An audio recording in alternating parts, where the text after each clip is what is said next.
Bonsoir à tous.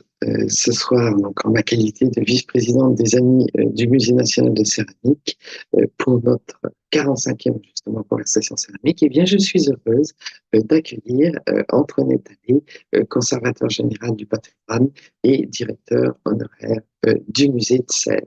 Alors, présenter Madame Allais relève du grand art, tant sa notoriété dans le cercle des amoureux de la céramique est établie, tant ses activités méritoires sont nombreuses. La difficulté se corse quand l'exercice est à réaliser par une de ses anciennes élèves, devenue disciple, oscillant entre admiration et reconnaissance. Diplômée de l'École du Louvre et de la Sorbonne, brillamment reçue second au concours du patrimoine en 69, Antoinette Allais donc, met ses talents donc, dès 70 au service du musée de Sèvres, donc dans les pas de son directeur d'alors, Henri-Pierre Fourès. Elle lui succède en 81. C'est ainsi que notre intervenant doit veiller sur plus de 50 000 objets, et cela jusqu'en 2009. Donc cette année, nous fêtons les 200 ans du musée. Sauf erreur de ma Madame Allais a exercé le plus long mandat de direction de toute l'histoire de l'institution, 28 ans, soit 4 fois l'âge de raison. La France et les services actuels lui sont ainsi redevables de la constitution d'une collection nationale de céramique contemporaine, incluant plus de 500 pièces, précieux témoignage de notre temps et dont la valeur artistique, grâce à un choix averti, devrait se confirmer. Madame Allais a ainsi pu contribuer à notre notoriété d'artiste qui, sans elle, aurait pu souffrir de la même fragilité que leur rêve. Alors citons Van Lith, auquel elle consacre une rétrospective en 91, Bail, sur lequel elle rédige un ouvrage en 96, Marcovillet de Blander, exposé en 2001, et bien d'autres encore. L'émergence de ces artistes sur la scène artistique contemporaine constitue, au moins en partie, le grand œuvre de Madame Allais, occasionnellement aidée dans ses acquisitions par notre société d'amis, alors présidée par son complice de toujours, l'illustre Antoine Danis. Notre intervenante a aussi enrichi les collections patrimoniales, lequel de ses successeurs pourra oublier l'entrée dans la collection du musée des 40 porcelaines de Vincennes de la collection Sassoon. Au-delà de cette fructueuse politique d'acquisition pour le musée, Antoinette Allais a également contribué à la diffusion de la connaissance dans le domaine de la céramique. Tout d'abord par les fameuses expositions organisées avec l'aide de sa remarquable équipe, citons de la terre et de feu, 5 potiers contemporains en 83, la faïence européenne au 17e, le triomphe de Delphes, avec Christine Laossois en 2003 et bien d'autres. Mais encore, grâce à une plume ciselée, Madame Allais est l'auteur d'une collection d'articles remarqués et d'une trentaine d'ouvrages, signalons La porcelaine européenne au 19e, en 83, et d'excellents ouvrages en collaboration avec Christine Laossois, comme Le Grand Livre de la faïence française en 86, ou encore une collection d'exception, Les céramiques du Château-Musée de Saumur en 2017. Citons aussi Les vases de Sèvres, Éloge de la virtuosité en 2013. Enfin, son ancienne élève serait ingrate s'il ne faisait mention de l'implication généreuse de Madame le professeur Ali lors de ses 39 années d'enseignement dispensées au profit des étudiants de l'École du Louvre et de la Sorbonne, profitable et efficace, puisque certains de ces étudiants sont aujourd'hui devenus des spécialistes internationaux de la céramique, comme Camille Leprince. Ce soir, Madame Allais a choisi d'évoquer pour nous un couple de céramistes plasticiens, André et Michel Irlet, auquel le musée de Sèvres a consacré une exposition en 2017. Je lui laisse le soin donc, de retracer les œuvres et le parcours de ces artistes emblématiques de la scène de l'art céramique français, actifs en ce tournant du XXe siècle. Et je la remercie par avance. euh, Michel et André Hirlet, qui sont des céramistes étonnamment inconnus, en fait. Et ce, pour une raison assez simple, c'est que de toute leur vie, ils n'ont jamais choisi de commercialiser leur production. Pour des raisons que je vais vous expliquer, qui s'expliquent très bien, qui sont tout à fait naturelles, mais qui sont assez rares. Ils sont nés la même année, en 1936. Michel a disparu en l'an 2020 et André, avec un courage qui ne cesse de m'éblouir, entretient la flamme de cette collection énorme qui est encore entre ses mains. Euh, Ils sont nés donc la même année et en fait, assez étrangement, ils ont connu des jeunesses relativement parallèles puisque tous les deux ont été élèves dans des lycées qui étaient des lycées pilotes et qui donc leur ont permis d'être des pilotes, des lycées pilotes qui faisaient de l'enseignement d'art manuel et tous les deux ont appris la céramique dès le lycée. Ensuite, André, est en somme, elle était sévrienne, elle était au lycée pilote de Sèvres, et elle a continué sous la direction de Françoise Bizet, qui était le professeur en titre. Elle a continué à travailler et elle est restée presque toute sa vie finalement dans ce lycée, élève d'abord, professeur ensuite. Lui, Michel, a été élève du lycée pilote de Montgeron, puis il est venu à Paris, il a suivi les cours de dessin de la ville de Paris, euh, à Montparnasse, et il a fait de l'histoire de l'art. Ils se sont rencontrés en 1957, car ils ont tous les deux fait l'école des métiers d'art, et donc rencontre en 57, école, puis Michel a dû faire son service militaire, qui à l'époque était de 2 ans et demi, et ils se sont mariés en 1963. Je vais passer à la première image, s'il vous plaît. Merci. Voilà. J'ai choisi ce titre un peu étrange finalement, mais vous allez voir que c'est vrai qu'il y a une partie, me semble-t-il, de jeu. C'est ce qui est tout à fait ludique. Ce sont des gens extrêmement sérieux qui ont joué très sérieusement le jeu de la céramique, mais après tout, il n'a jamais été dit que le jeu devait être se faire dans un esprit folichon. Ça, on peut donner le mal nécessaire. Cette première pièce est une pièce de la fin et elle est tout à fait remarquable du résultat de l'évolution de cette carrière. Euh, les voici au travail, tous les deux. Vous voyez que ce jeu est mené extrêmement sérieusement avec des dessins, des projets, ils ne font pas ce qu'ils font du tout, le mois du monde, au hasard. Alors, ils ont donc euh, une particularité, c'est qu'ils ont chacun un métier en réalité. Elle était professeure au lycée pilote de Sèvres et lui était spécialiste des cuissons à haute température.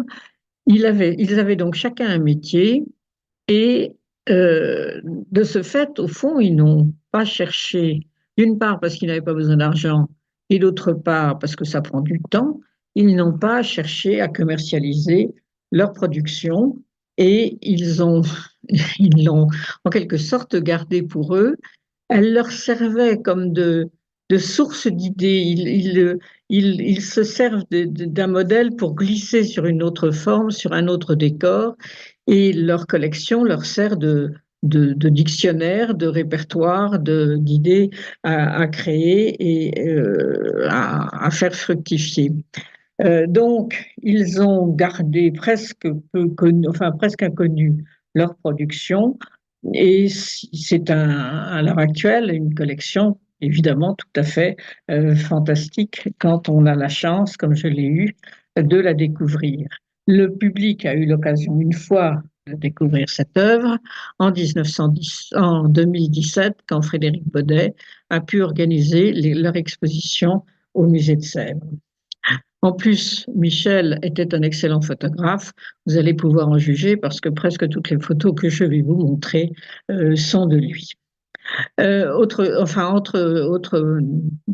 élément des données du problème, si j'ose dire, ils se sont peu mêlés, pas mêlés du tout au monde de la céramique. Et c'est pour ça que moi, j'ai fait leur connaissance en 2005. Quand j'ai fait une exposition des céramistes les plus importantes de notre époque, j'ai reçu un coup de téléphone de Van Lith qui m'a dit: Antoinette, vous ne pouvez pas faire cette exposition sans exposer des Irlais, ce que je me suis évidemment empressée de faire, affolée de penser que des gens avaient pu faire de la céramique telle qualité, porte de Saint-Cloud, alors que moi je travaillais à Sèvres depuis 1970, ça faisait quand même quelque chose d'un peu étonnant. Les voici. Alors, ils ont eu la chance quand même de recevoir, cadeau de mariage, si j'ose dire, je ne sais pas si ça s'est passé comme ça, un endroit fabuleux qui est l'endroit où ils vivent, qui est une sorte de passage entre deux immeubles à la porte tout près de la porte de Saint-Cloud. Et cet endroit est aussi petit que merveilleux parce ils ont un goût fou, tout est ravissant et leurs œuvres se font dans la nature débordante. Là, c'est l'hiver, visiblement sur la photo, mais l'été, l'endroit est absolument ravissant. Alors, on a peu publié sur leurs œuvres. Heureusement, Frédéric Bodet a quand même rédigé plusieurs introductions à des expositions et c'est sur cette documentation-là essentiellement que je me suis basée. Cela dit, il y en a d'autres, comme Madame Irlet avait un mari photographe, mais elle était une formidable documentaliste, car elle a créé des albums avec des photos qui sont légendées, datées, et qui sont absolument une mine de renseignements absolument infinie. Et même, enfin, alors cette documentation appartient à une fondation qui s'occupe de la collection, qui s'appelle le Fonds André et Michel Irlet. Et si vous le demandez, eh bien, je me ferai un plaisir de vous envoyer le contact qui vous permettrait éventuellement de contacter Madame Irlet. Voilà leur marque. Celle de droite est celle qu'ils ont le plus communément utilisée, avec le H. Au-dessus de la barre horizontale, vous avez un M et en dessous, en somme, un A. À gauche, vous avez la marque qui est celle de la jeunesse de Madame Irlet, avec son nom de jeune fille, on distingue un A dans la signature. Voici des vues de leur atelier, parce qu'il faut bien dire qu'ils ont mis au point, très jeunes, une technique de travail qui est somme toute restée la même pendant toute leur carrière. Ils ont créé une pâte euh, qu'ils ont fabriquée eux-mêmes à l'époque, dans les années 60. On n'achetait pas, comme on le fait aujourd'hui, de la pâte de céramique toute prête à être utilisée euh, euh, sans problème.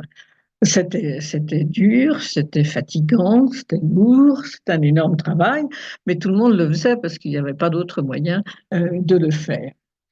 Cette pâte, ils l'ont composée avec plusieurs ingrédients.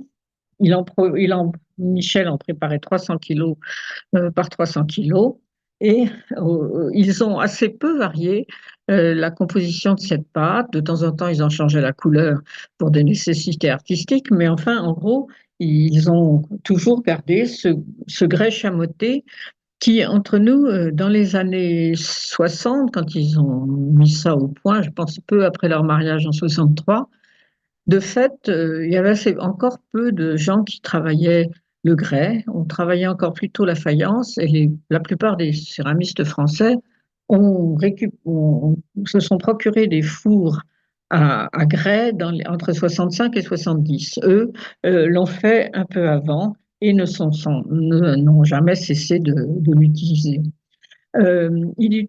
Michel créait aussi son émail. Il fabriquait un émail blanc et mettait des pigments à l'intérieur pour le colorer diversement. Vous verrez qu'il y a une qualité d'émail qui leur est très très particulière. En outre, les dimensions des fours ne sont pas extensibles, vous le savez. Donc, pour pouvoir réaliser de grandes pièces, ce qui était leur ambition notoire, ils ont pris l'habitude de découper leurs objets en plusieurs morceaux.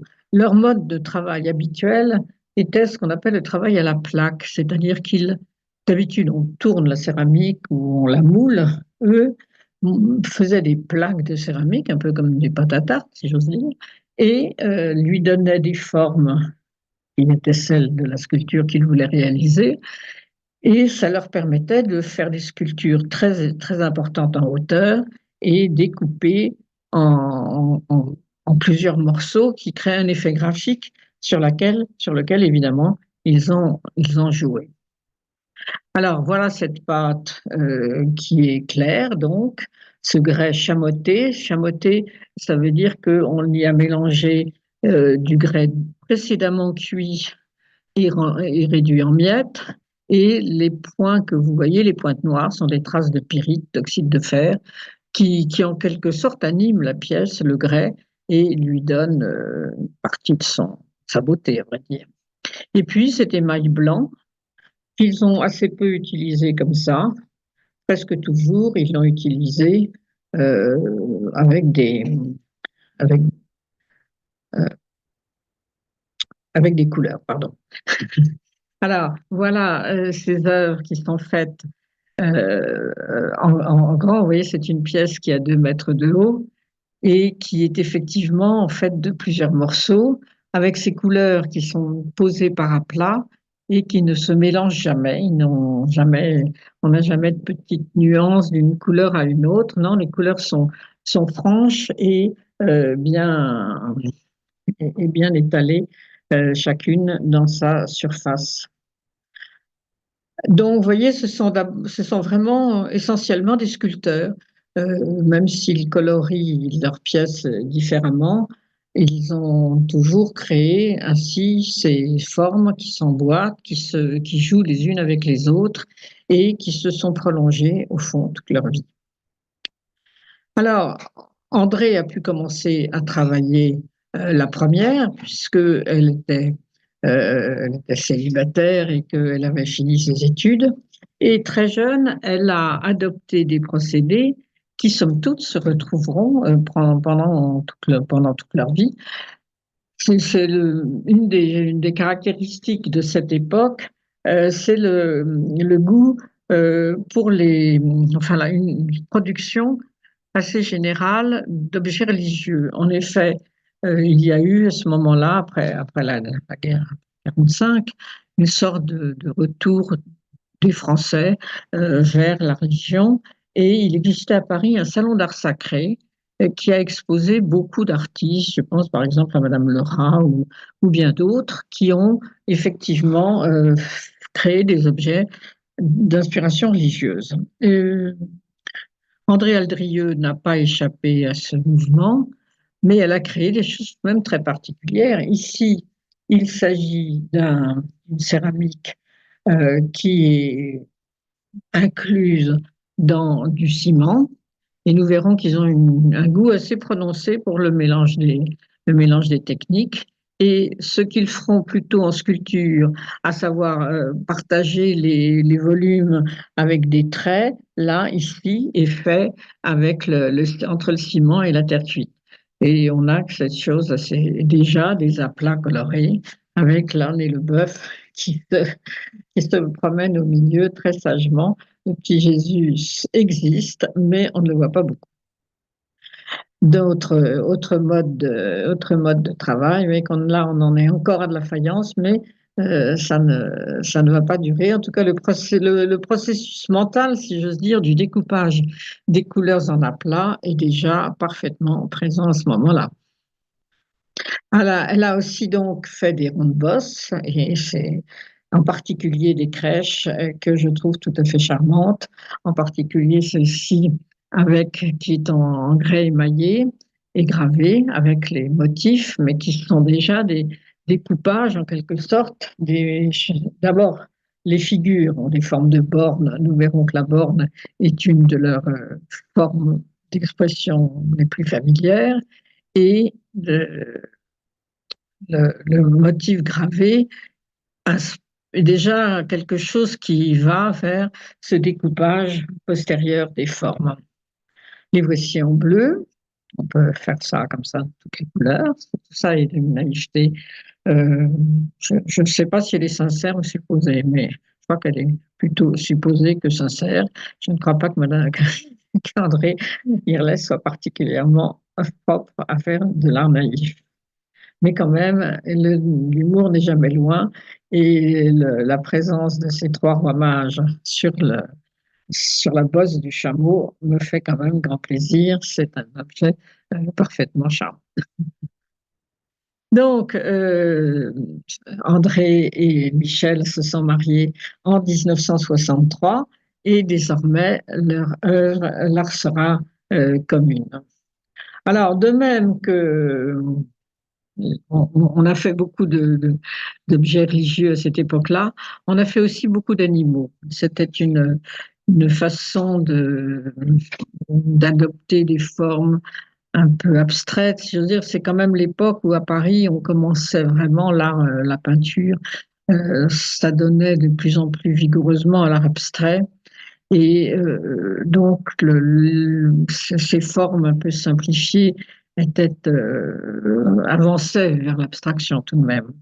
Ils ont participé à ce moment-là à des expositions collectives, et en particulier dans le Marais, une galerie qui s'appelait Les Chevaux du Soleil les a exposés, et ils ont profité de ce prétexte pour créer, comme vous le voyez ici, des chevaux émaillés. Ils ont aussi participé en 1968 à une exposition qui avait pour thème les jeux tout ce qu'on voulait comme jeu. Ils ont réalisé des dominos. Comme il leur en restait plus que ce qu'il leur en fallait pour le jeu, ils en ont fait cette plaque qui ne manque pas de beauté dans sa simplicité. Un jeu de solitaire, un jeu de dames, vous voyez, les plaisirs des jeux étaient nombreux. C'est l'époque du rustique tout de même, et ça ne peut pas ne pas les avoir touchés. Ils ont commencé, comme vous le voyez ici, vers l'abstraction, à empiler, à, à- à concocter des emboîtages de pièces diverses, mais dont l'émail est rustique de toute façon évidente. Ici se situe la pièce, enfin l'une des deux pièces que j'ai pu acquérir pour le musée de Sèvres. Dans le catalogue de 2005, je déclare pompeusement qu'il y a 5 pièces dans un objet qui, tout de même, trahi par la photo, ne se compose manifestement que de 4 pièces.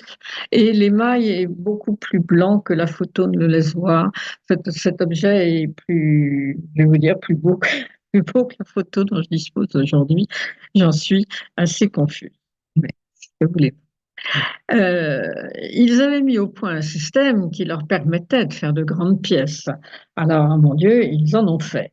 Ils se sont rapprochés d'un groupe qui existait, qui était une sorte d'association qui mêlait des architectes et des sculpteurs, créant des effets décoratifs pour animer des murs.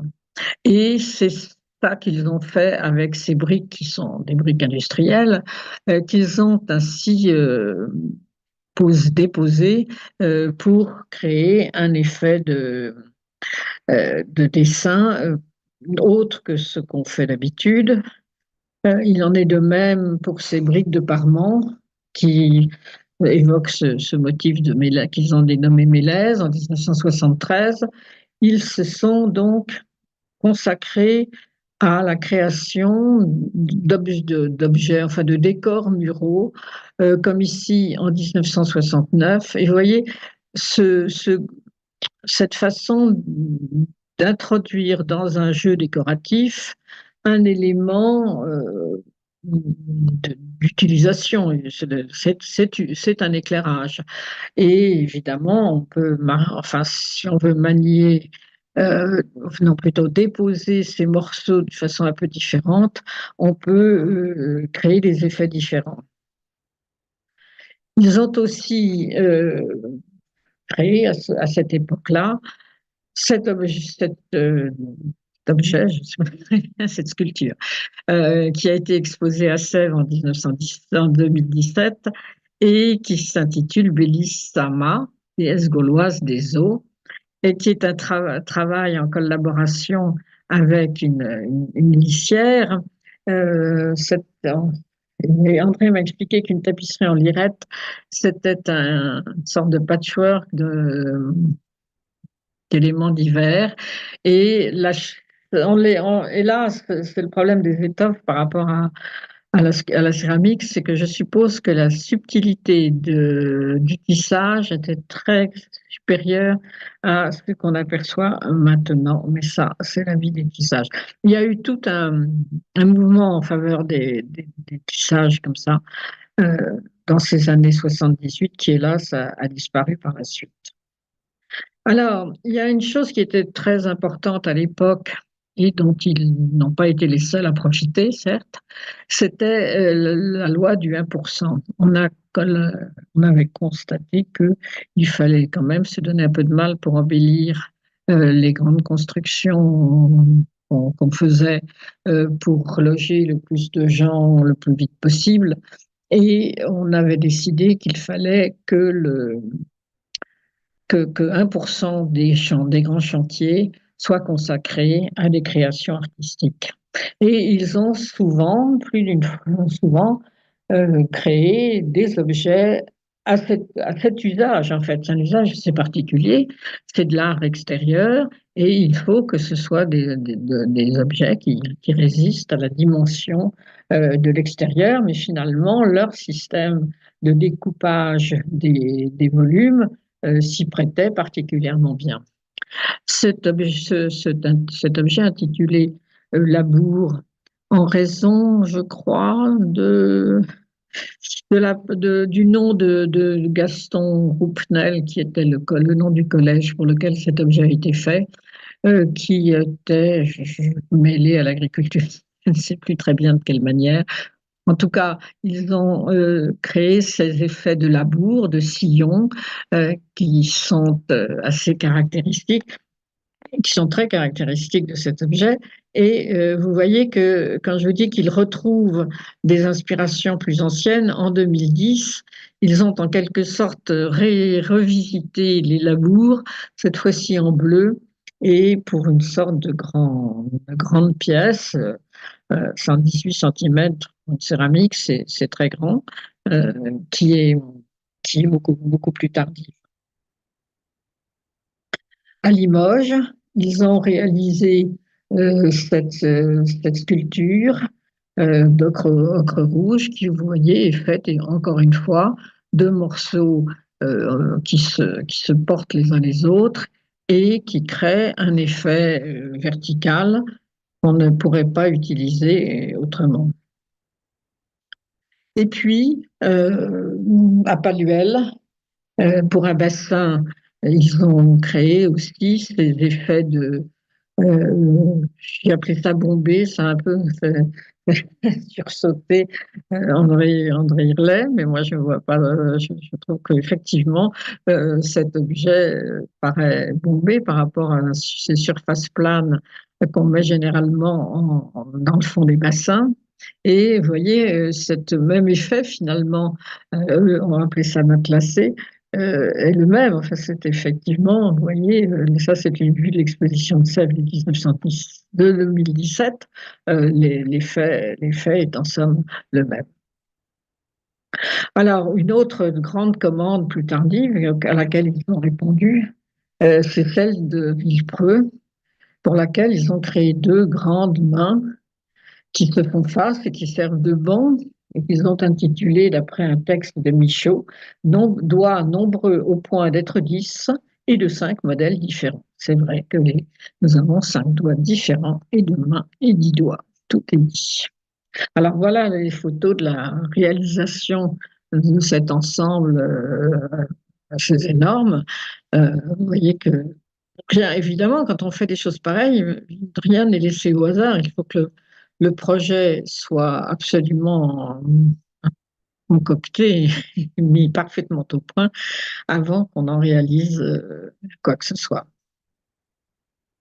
Alors, vers 1970-2000, ils ont eu une sorte de tentative qui n'a pas complètement abouti parce que ils auraient au fond voulu que les industriels regardent leurs œuvres et les reproduisent industriellement.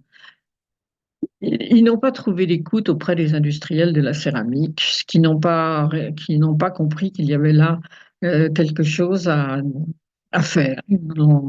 Eux voyageaient, ils voyageaient en particulier dans les pays du Nord.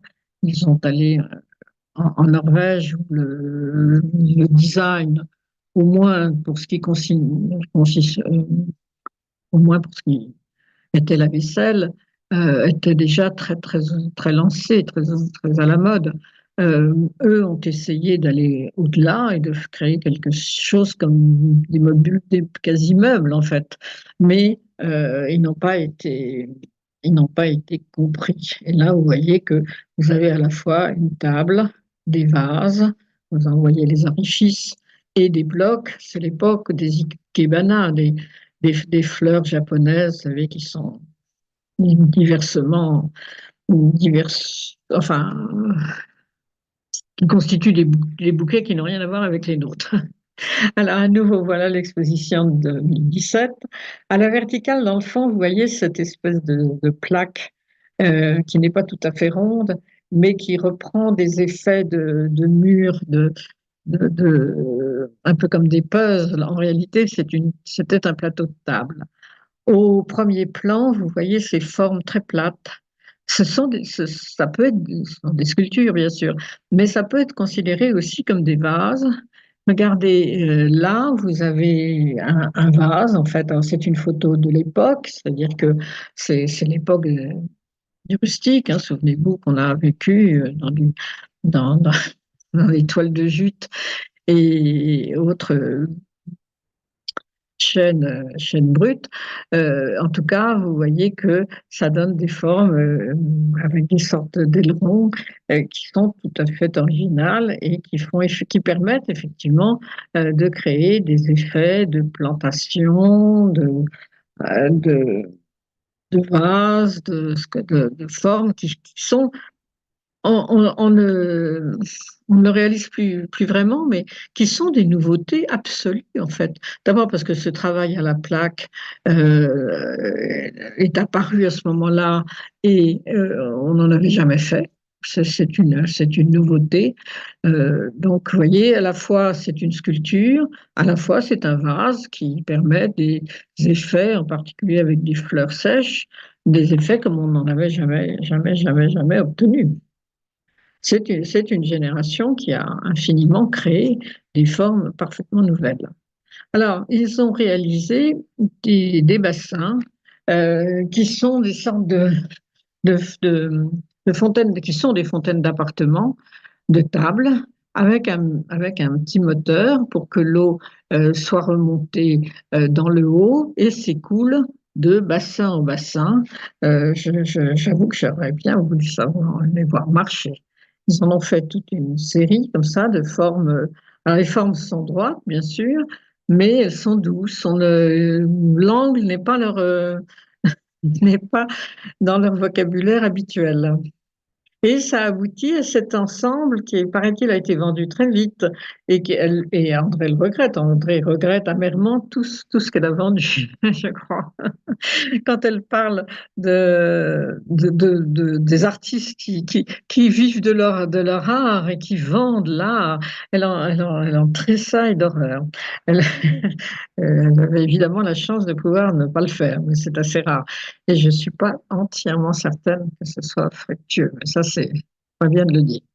Donc voilà, cet objet, je trouve, est d'une grande beauté. On n'en a que cette photo un peu ancienne, mais qui est à la fois harmonieuse et extrêmement originale. Et alors cet ensemble, ce goût a abouti à quelque chose d'encore plus inouï, dans le cadre toujours du 1%. En 1980, ils ont réalisé un ensemble de labyrinthes d'eau qui a 13 mètres de long et qui est d'une grande douceur, d'une grande subtilité. L'eau circule de bassin en bassin. Euh, les habitants de Saintes ont récemment et un peu par hasard repris contact avec André Yvelet et lui ont promis qu'ils allaient complètement dégager cette fontaine car elle est entièrement envahie par la végétation. Eh bien, écoutez, nous attendons de voir.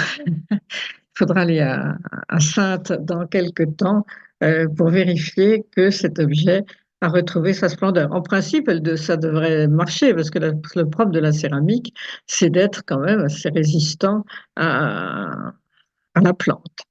Alors, ils ont aussi cherché à créer d'autres types d'objets, des bassins, des tables, mais aussi des architectures murales qui sont un peu comme on veut, soit des vases, soit des éclairages. Vous voyez devant, il y a une avancée qui peut être utilisée de diverses manières. Et vous voyez qu'ils ont quand même fait ça dans l'esprit du design. Le mot n'était pas dans leur vocabulaire, ils ne parlaient pas de cela, ils parlaient plutôt de sculpture, bien sûr. Mais quand même, ce sont des luminaires. Les luminaires contemporains, le design des luminaires contemporains a été longtemps assez douloureux. Je trouve que là, c'est vraiment une tentative parfaite. On n'a pas besoin d'abat-jour. La source lumineuse est dissimulée et on a donc des lampes qui sont parfaitement adaptées à leur usage. Dans l'innombrable quantité de choses qu'ils ont pu réaliser, ils ont aussi utilisé comme source d'inspiration euh, les, les textiles. Alors, ça ne se voit pas beaucoup parce qu'on ne reconnaît pas forcément facilement les textiles derrière ces décors, qui pour une fois sont presque, pas réellement, mais qui sont presque des dégradés de couleurs, ce qui est assez rare. Ils ont ainsi réalisé, là on voit bien les motifs textiles, et ils ont appelé ces deux personnages nous. Ils ont une telle fusion l'un avec l'autre que je trouve qu'à notre époque où plus personne ne veut fusionner avec quoi que ce soit, quelle horreur, former un couple de cette manière me paraît tout à fait savoureux au jour qu'il est.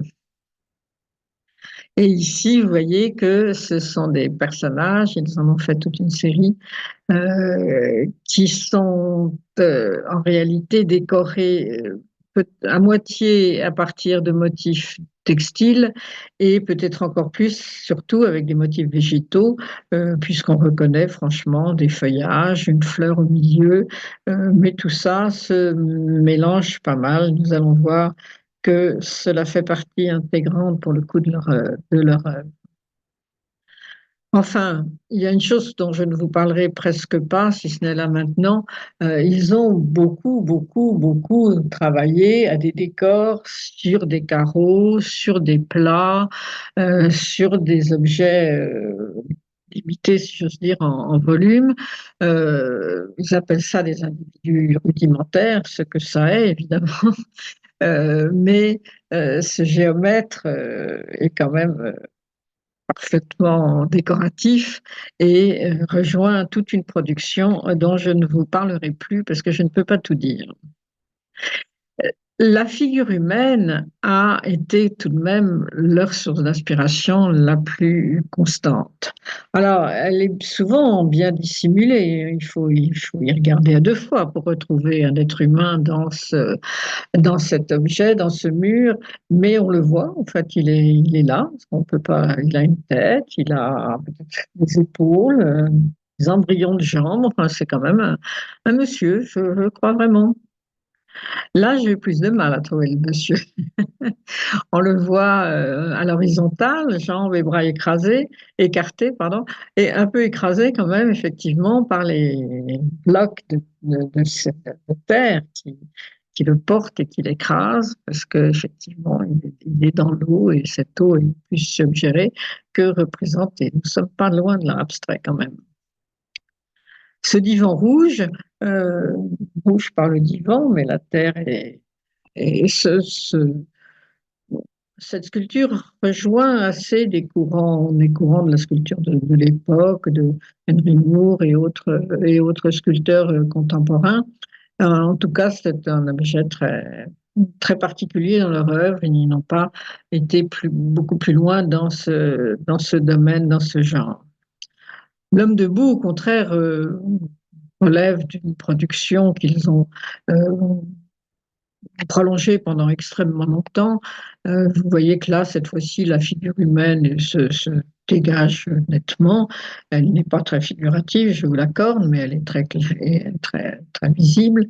Et on a surtout ce jeu à la fois de forme et de couleurs. Cette fois-ci, pas vraiment par l'émail, mais par la couleur de la terre, qui est soit ocre, soit ocre jaune, ocre rouge, et ça donne un objet qui est très puissant, alors qu'il n'est pas si grand que ça finalement. Les bornes, il y en a eu beaucoup pour le coup, c'est une des bases de la production. Elles sont constituées par un bloc de terre qui se subdivise comme toujours en plusieurs formes, mais qui se caractérise surtout par une petite tête, un petit élément plus ou moins circulaire qui est dans le haut de la borne et qui manifeste une présence humaine, puisque quand il y a un visage, tout de même, c'est qu'il y a un homme. Mais ces bornes sont souvent beaucoup plus abstraites, comme vous l'avez ici, ces bornes blanches qui datent souvent de 2005 et qui sont, pour les Irlais, des sortes de représentations de la blancheur lunaire, comme vous en avez une ici et une autre là. Alors elles sont toutes différentes, mais basées sur cette même forme et l'idée que ces bornes sont faites de plusieurs morceaux, mais le morceau supérieur, évidemment, c'est la tête, c'est ce qui caractérise l'être humain finalement. Donc, il y en a eu un certain nombre de fêtes et un certain nombre également sont ornées en outre de d'inscriptions qui sont souvent des inscriptions à la japonaise, des haïkus. On croit entendre un murmure de lune rêche. Je ne sais pas si c'est le jeu de murmurer n'est pas un peu suggéré, ou si c'est moi qui dis mal. Cette lune rêche est tout de même assez surprenante, avouez-le.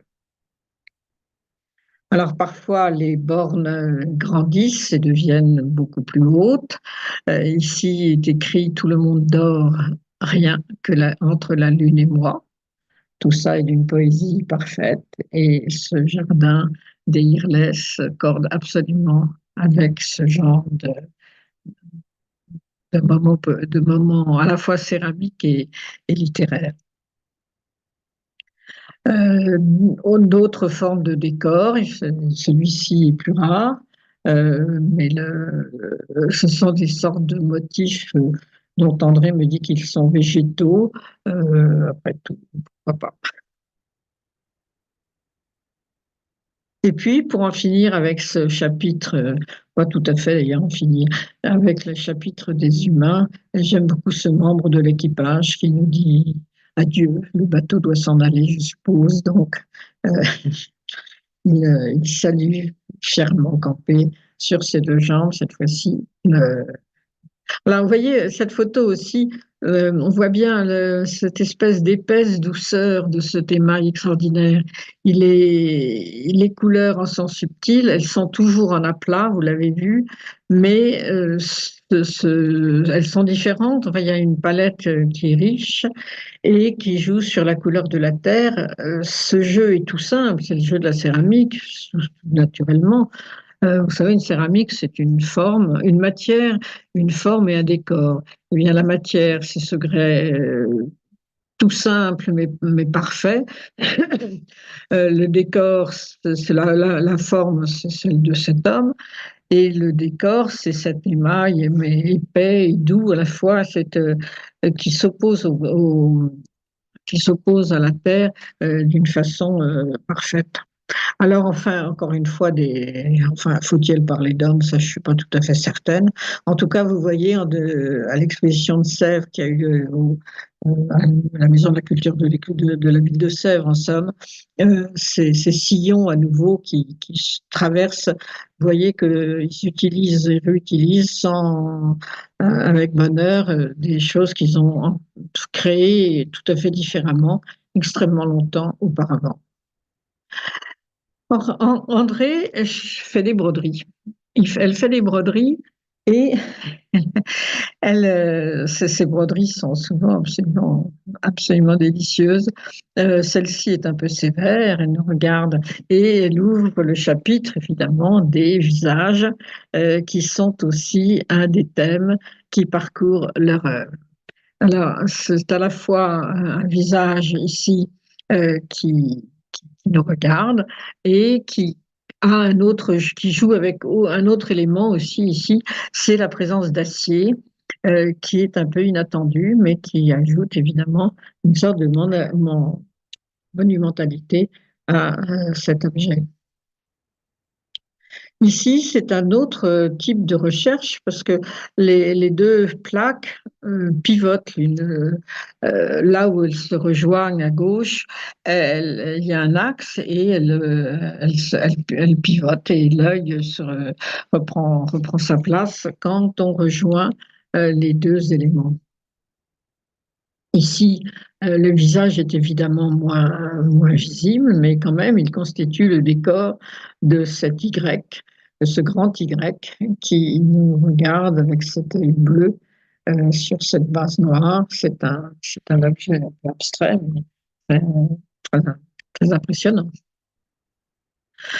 Les théières constituent un chapitre à part, en quelque sorte, celui des natures mortes, tout à fait figuratives, somme toute, mais qui sont le domaine assez particulier de Michel Irlet. En effet, chacun des deux avait son jardin secret, qui n'était pas très secret, je suppose, son jardin particulier. Michel faisait de la peinture, souvent, très souvent des théières. Il a un petit côté Morandini, mais dans le thème, pas du tout dans le style, puisqu'autant Morandini est évasif, autant les natures mortes de Michel sont solides, les objets sont cernés, ils ont une force d'existence très grande et ils sont parfaitement représentés. Ce sont des objets très tangibles. Et il en a réalisé à la fois sur toile et sur céramique. Comme vous le voyez ici, je vous ai dit que je ne vous parlerai pas de leur décor peint sur des plaques, mais quand même, on ne peut pas tout à fait ne pas le faire. Et en tout cas, ce sont des objets qui sont très, très, je sais pas très, je les aime beaucoup. Je ne sais pas très bien comment les caractériser. Ils sont puissants. Ils sont puissants malgré des thèmes qui sont modestes. Hier, c'est pas grande chose. Et puis, alors, je vous ai dit, André Hirlet, elle fait de la broderie. Elle brode elle fait des broderies souvent toutes petites, qui ont à peine 10-15 cm de longueur, de hauteur, qui sont un peu erratiques comme ça, qui ont l'impression de ne pas être achevés. Le fond n'est pas représenté. Les théières flottent comme ça dans une poésie. Euh, c'est aussi, je crois, vraiment André qui écrit des poèmes sur la céramique. Il y a une poésie il y a une, oui, oui, il y a une poésie littéraire d'André qui est certainement tout à fait exquise. Autre chapitre alors important, l'horticulture. Je vous ai dit qu'ils avaient un jardin chez eux. Ce jardin, c'est un- une sorte de couloir, enfin un passage entre deux bâtiments bas, le tout cerné par des grands immeubles. On ne peut pas imaginer quel charme les Irlais ont réussi à donner à cet endroit littéralement paradisiaque. Une végétation à la fois d'une richesse et d'une sobriété très grande. Les fleurs y ont une place, mais un peu assez modeste. Tout ça est d'une harmonie euh, tout à fait fabuleuse. Alors, ils y ont mis des pièces qui sont deux, évidemment. Ici, une borne et un pot à cactus, comme vous voyez. Tout à l'heure, ma pièce matelassée, là, qui a trouvé sa place devant cette porte, avec, vous voyez, tous ces feuillages c'est en quelque sorte un jardin de feuillage, plus encore que de fleurs, même s'il y a, vous voyez, il y a des pots de fleurs un peu partout. Une autre œuvre des Irlais au milieu de petites fleurs violettes, et des graminées, des arbres, des feuillages. Moi, je suis aussi nulle en horticulture. C'est Michel qui était le détenteur de la science horticole. Ils avaient par ailleurs une maison de campagne dont le jardin était leur bonheur. Mais pourquoi on peut pas prendre aussi en plus le temps de commercialiser ces pièces quand il faut faire de l'horticulture, etc., etc. Et donc, à la fois ici, une daphnée, c'est-à-dire un de ces troncs qui se termine en arbre, comme le veut la légende antique. Mais à gauche, vous avez une daphnée qui est euh, définitivement, qui a scellé son sort avec un vrai arbre, avec des vraies racines, et les deux ne se sépareront plus. À droite, au contraire, une toute petite broderie d'André qui est un peu raide cette fois-ci. Arrive. Alors, ils ont fait, je me souviens bien, mais je n'ai pas marqué la date. Je crois, ah non, si, c'est en 2021, j'ai marqué la date. Ils ont fait une exposition dans le Berry de leur production sur des thèmes horticoles. Donc, ils ont réalisé, je pense à cette occasion, non, ils ont utilisé pour cette exposition 1987 pour 2021, vous voyez, c'est assez différent comme date, des réalisations de légumes. Et ici, nous avons des légumes qui, franchement, à mes yeux, ont l'air de se faire carrément une scène de ménage. Je ne sais pas ce que vous en pensez, mais cette composition légumière m'a l'air assez agressive, encore que la pièce de droite soit parfaitement stable sur ses bases. On peut lui dire ce qu'on veut. D'autres légumes, des légumes chinois cette fois-ci, en blanc et noir, et une daphnée. Je vous ai dit que les arbres qui s'épanouissaient en feuillage étaient évidemment des daphnées. Alors ils en ont fait des grandes, qui sont vraiment quasiment des arbres, mais on peut en faire aussi de toutes petites. Et c'est un peu ce qu'ils ont fait, c'est tout à fait ce qu'ils ont fait ici avec ces deux tiges d'arbres, ces deux troncs qui deviennent des feuillages dans la partie supérieure. D'autres fois, on peut remanier les destinées d'un objet.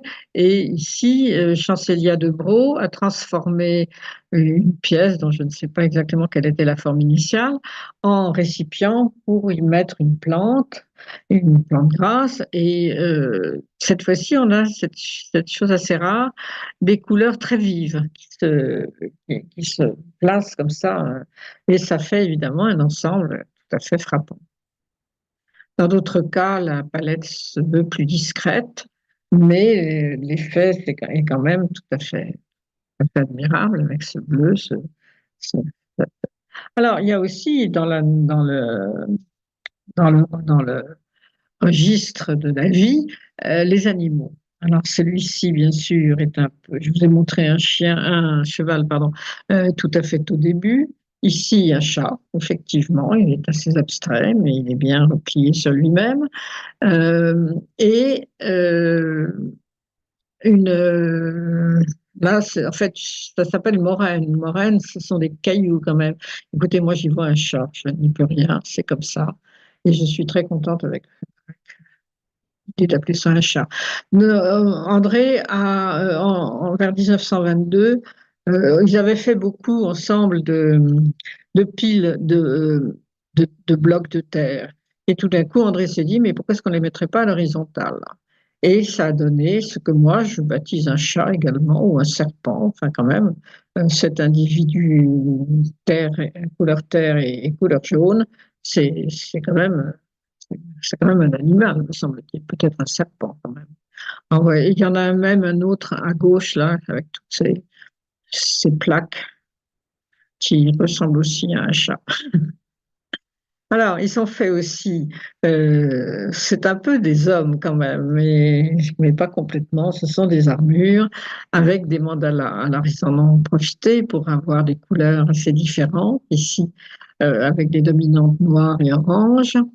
Mais là, bleu et orange, vous voyez que tout peut se transformer en tout. Et ici, alors, c'est assez rare que les broderies d'André soient aussi soignées. Là, elle a compté ses points, alors que d'habitude, je pense qu'elle brodait plus en improvisant. C'était hier. Une armure, cette fois-ci, elle est dans le noir, mais c'est qu'elle est méchante, il faut la cacher un peu. Et ils ont aussi, alors c'est un peu le cas déjà de beaucoup de choses que je vous ai montrées, mais créé des assemblages qui, pour le coup, ne sont qu'abstraits, c'est le cas de le dire. Donc, ce calme bloc de 1998, euh, qui a de l'acier, je ne sais pas très bien où est l'acier, je suppose que c'est la base, mais dans d'autres cas, ils ont joué comme ça indéfiniment, comme dans des puzzles. Je vous dis, le terme de jeu revient presque forcément d'une pièce à l'autre. Et ici aussi, euh, nous avons des assemblages au sens propre du terme et des assemblages qui sont soit se prennent les uns dans les autres et d'autres fois se poursuivent d'un bloc à l'autre. Alors en plus, nous sommes là, vous voyez, en 2012, leur palette s'était considérablement enrichie, du moins André, ils avaient créé des couleurs avec un travail très important, ils avaient créé de nouvelles couleurs puisqu'ils ne les achetaient pas plus qu'ils n'achetaient leur terre. Et c'est un jeu de construction très subtil entre les volumes et les couleurs qui se prolongent, mais qu'on peut aménager autrement que ce qui est prévu à un moment donné. C'est ce qu'ils ont exposé à Sèvres en 2021. Et là, vous avez donc un autre jeu. Ce sont des jeux de sculpture abstraite, mais voilà, mais voilà. Enfin, pour terminer, je vous montre une des dernières productions, à savoir ces céramiques et bambous dont ils ont multiplié les effets, jouant de la verticalité évidemment des bambous et de leur rotondité, alors que la sculpture céramique, justement, ici, en tout cas, est faite de rectangles, de carrés, d'angles. Mais les angles, Irlaine, ne sont jamais des angles secs, n'est-ce pas? Il n'y a pas de vrai arrêt.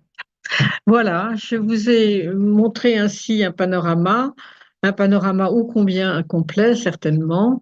J'espère bien sûr qu'un jour on fera une grande exposition avec un vrai catalogue, un vrai livre. Enfin, on rêve de faire connaître cette production, ce travail, qui est donc réuni en très peu de lieux, mais qui n'est pas suffisamment connu, bien évidemment. Cher Frédéric Baudet, à vous de le faire, de nous offrir ce beau cadeau. À bientôt. Au revoir. Chère madame, Ah non, je voulais une autre ah, conclusion, pardon. alors, J'avais prévu une vous aviez conclusion tout d'un coup. Mais non, pour vous dire que quand on ne fait pas d'histoire de l'art, quand on voit œuvre au masculin, on se dit, oh, ils ont fait une faute de français ou d'orthographe. Non, non, non, non. L'œuvre d'un artiste, quand on conçoit l'œuvre dans son ensemble, ça se dit au masculin. Au féminin, une œuvre, c'est un objet déterminé. Eh bien, si vraiment il y a des artistes qui ont fait une œuvre admirable, qui est d'une cohérence, d'une unité admirable, ce sont vraiment les Irlais. Alors, il faut reconnaître cette œuvre dans son ensemble. Je vous remercie. Alors, c'est moi qui vous remercie, chère madame, de ce panorama extrêmement complet. Alors, des artistes tout à fait novateurs, hein, hors du Oui. commun. Alors, novateurs dans les formes, dans les couleurs, dans les usages, les destinations, les décors, les références, hein, de leurs pièces. Alors, je vous invite bien évidemment à poser toutes les questions que vous souhaitez à Madame Allais, bien entendu. Et en attendant vos questions sur le chat, hein, je vous annonce la prochaine conférence qui aura lieu donc le 30 avril, qui sera, nous invitons donc Jean Bergeret, qui est conservateur en chef honoraire, directeur des affaires culturelles de la ville de Lisieux, et qui nous parlera d'une peintre à Sèvres, Adélaïde Ducluseau, qui était renommée en son temps. Et on verra qu'elle le mérite également.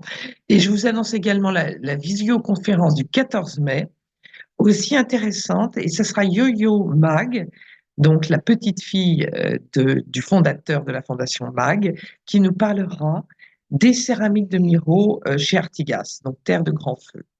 Donc, merci de vos questions, et puis Madame Allais va se faire un plaisir d'y répondre, j'en suis sûre. Alors, j'ai déjà plusieurs questions qui s'affichent, qui se sont affichées, ou des assertions, enfin des propos. On a l'impression que ces travaux rappellent souvent des puzzles par les emboîtements ou apparences d'emboîtements, mais il y a, semble-t-il, une référence fréquente à l'architecture. Oui.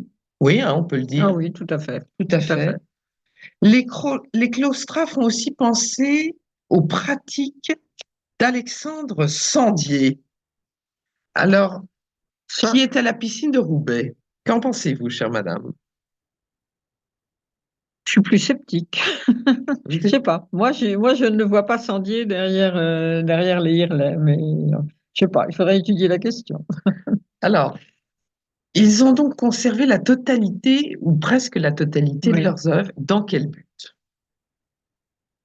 D'une part, parce que je vous dis, ça leur servait de dictionnaire, d'inspiration.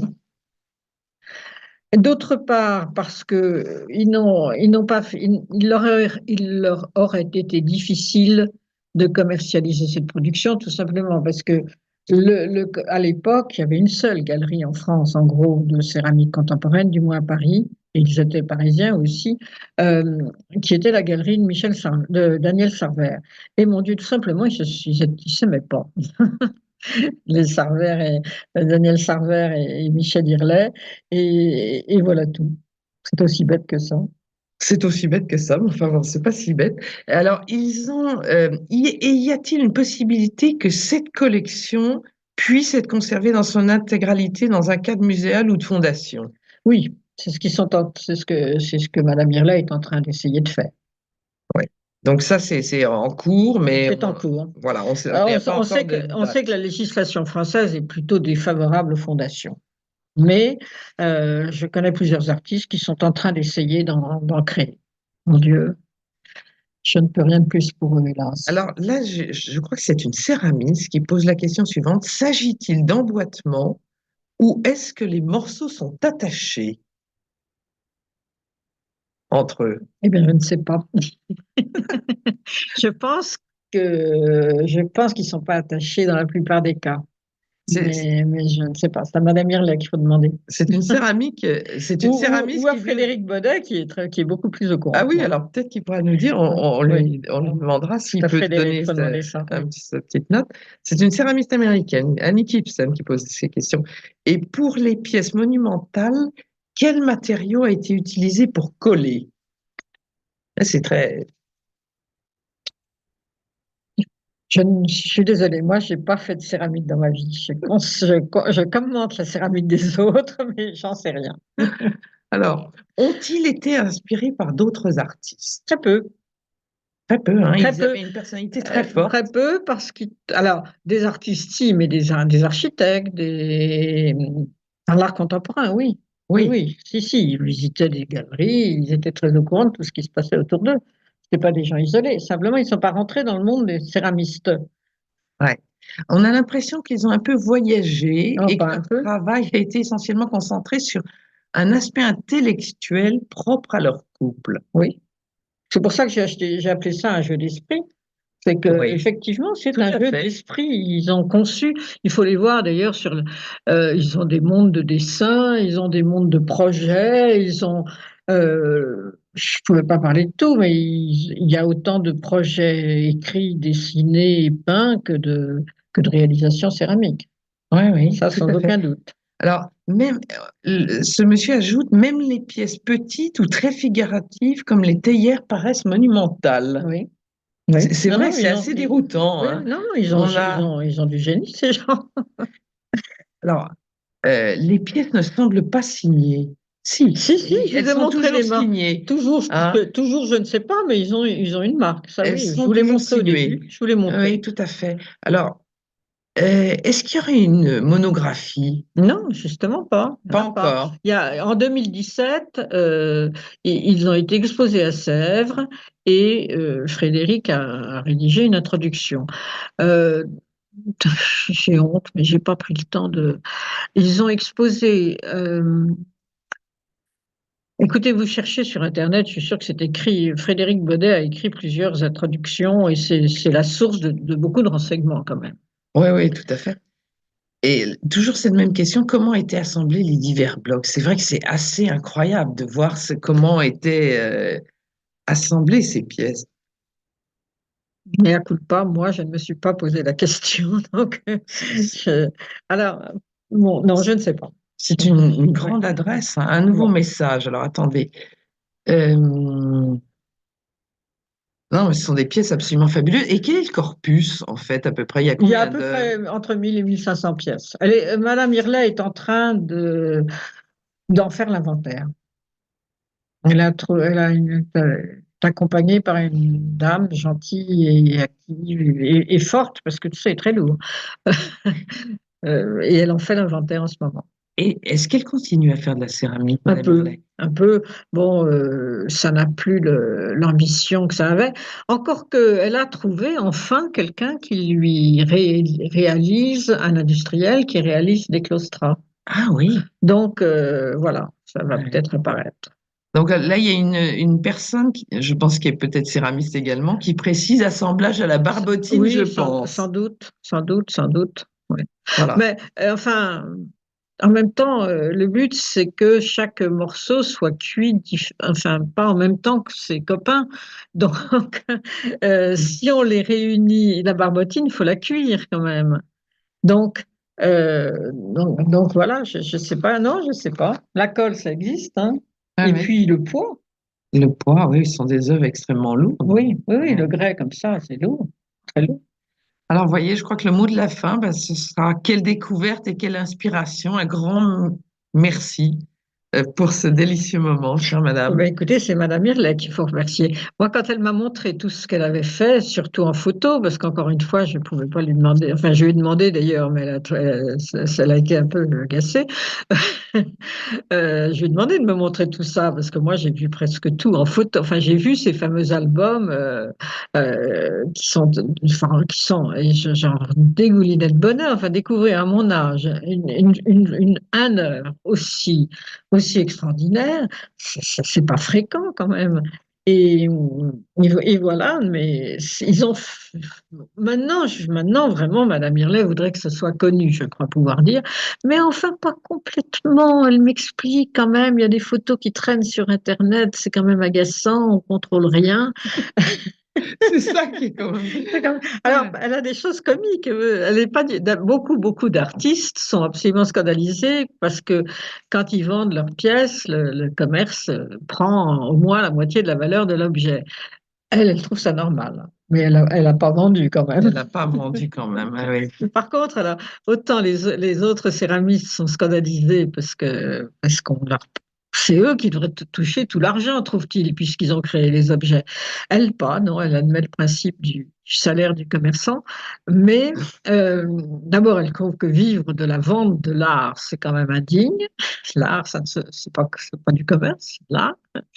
Et par contre, il y a une chose qui la choque, qui l'agace, sont les collectionneurs qui osent croire qu'en réunissant les créations des autres, ils font une œuvre de création. Non, non, le créateur, c'est celui qui a fait l'objet et pas le collectionneur qui l'a acquis. Ça, non. Voilà. Alors, merci beaucoup. Mention particulière pour Icare jaune et la Grande Daphné. Oui, Une belle interprétation des mythes par la couleur et par la forme. n'est-ce pas? Voilà. Un immense merci donc d'avoir participé avec nous, d'avoir partagé avec nous les œuvres, bah oui, de ces deux grands artistes. Oui.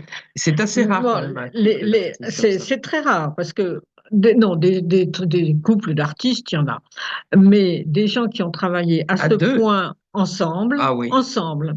Voilà. Et on peut travailler à deux de façon complètement parallèle, ce qu'on fait, je crois, par exemple, les Laura, enfin, les Raymond aussi. Ce sont des gens qui ont chacun leur œuvre et ils font de fait tous les deux de la céramique. Euh, mais là, eux, d'abord, ils avaient quand même chacun leur jardin secret. André me dit, moi, il y a des choses qui sont plus miennes et qui étaient plus l'œuvre de Michel. Elle le sait, moi, je le sais pas. Enfin, il faudrait avoir plus d'intimité avec leurs pièces pour le savoir. Mais ils sont vraiment travaillés ensemble, quand même. Vraiment. Non, non, c'est assez C'est une œuvre humaine, enfin, ces objets qui ont l'air géométriques Oui. sont le produit, je pense, d'une humanité d'une très grande qualité, quand même. Je crois que ça sera le mot de la fin. Voilà, absolument. Nous vous remercions. Donc, rendez-vous le 30 avril pour notre prochaine conférence. Merci à tous, merci de vos questions, merci de votre fidélité et à bientôt pour une prochaine conversation céramique. Merci à tous.